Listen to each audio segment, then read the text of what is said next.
So, Lumberyard just dropped 1.21 and is looking to be a nice quality of life update for certain systems in the engine. It is over 70 improvements, fixes, and features for designers, animators, programmers, and more. Lumberyard states that our goal with this release was to ship improvements as soon as they were ready improvements that make your day-to-day game development easier and help you build beautiful, detailed worlds fast. So let's go ahead and dive into the notes and see what's new. And up first is the animation editor.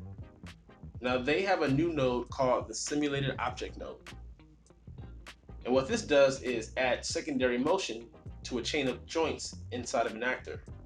So for example, if your actor has loose costume items such as chains, backpacks, or even long hair, you can add simulated objects to your actor to dynamically simulate secondary motion. PhysX has been updated to 4.1, and all gems that depend on PhysX SDK have been updated as well. Keep in mind that if you're using Visual Studio 2017, you must install version 15.5.1 or newer. Older versions of Visual Studio contained a compiler bug, which probably led to some of the problems that some of the users had with compiling projects and things of that nature. And any version before 15.5.1 isn't compatible with the new NVIDIA SDK version. Also, support for 32-bit platforms has been removed. Most modern platforms are 64-bit anyway, so you should have no problem there. So for audio, our audio controls editor, when we moved from the sandbox plugins into new audio gems. Take note that if you have made significant changes to the audio systems in Lumberyard, maybe as a third party, or maybe you built your own audio into the engine, there could be a potential impact on your game project when this actually goes into effect. For networking, there is a new gem called the Multiplayer Analytics Gem, and it enables developers to analyze the networking traffic in real time while in the game. Using this gem, developers can find bottlenecks in their game traffic and optimize accordingly. You can track the total bandwidth for each network field or for each remote procedure. So that's actually pretty cool. So for physics, this is actually quite a big one. So for the colliders, the physics colliders now can interact with the water systems inside of Lumberyard. You can use the colliders to generate rippling effects, and the following functions in script canvas are now available, which is overlap sphere, overlap box, and overlap capsule. We now have access to on collision, which also now supports physics. So now that's huge because we did not have access to that pre 1.2.1. So definitely gonna be making some videos on that so we can definitely get some collision. If you're running a physics-based game, this is gonna be very important to you.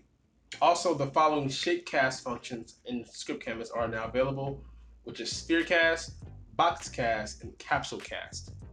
You have other things like the samples project and the multiplayer samples project, which has been updated to use the physics, like the physics characters and the physics debug.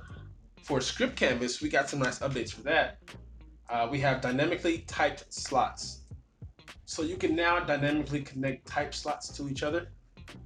You can also dynamically add slots. You can add any number of points using a button on nodes that support dynamically added slots.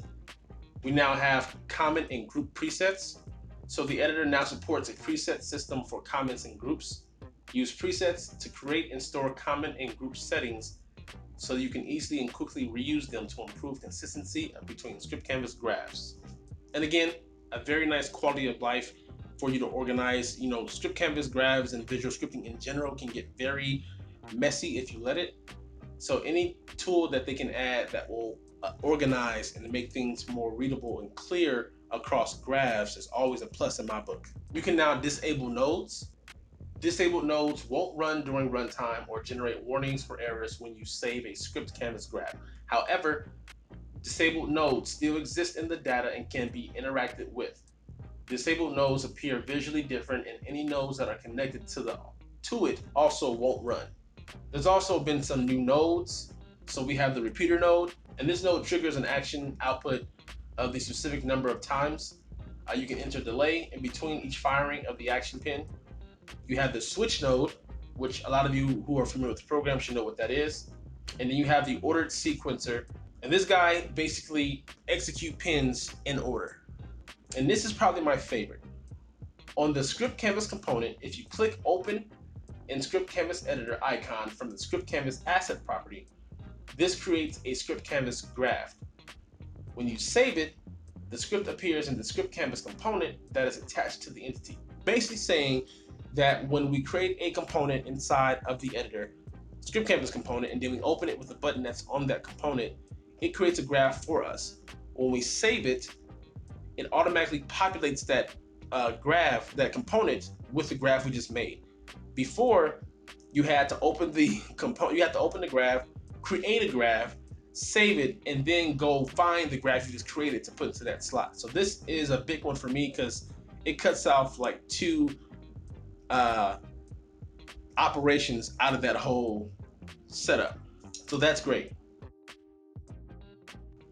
There are a lot of fixes that went on in the engine. I'm going to read off some to you guys. One that's important to me, and I'm pretty sure important to you guys, is that Script Canvas now receives trigger events from the physics entities. So that's big. So that's great. So just a lot of quality of life, a lot of updates to the physics system. So overall, a good update. If you guys have not downloaded it, go ahead and check it out. I'll have a link in the description below for the new download link, as well as the blog. But yeah, hope you guys enjoyed this video. Let me know in the comments if you're going to jump right into 1.21 or if you're going to stay on 1.20. I believe just for like the physics stuff and like the quality of life improvements, an update is definitely warranted. Just making your experience in the engine a lot better. I think the team is doing awesome work with the updates. We're already in September, so let's cross our fingers that maybe we can get one more release before the year's out, because that is almost about 3 months from now. So, but yeah, other than that, I am glad of this update. I hope you guys like it. If you guys enjoyed the video, hit the like button. Don't forget to join the Discord. Other than that, hope you guys are having a very dope day. Hope you guys are prospering in your projects. And until next time, keep developing.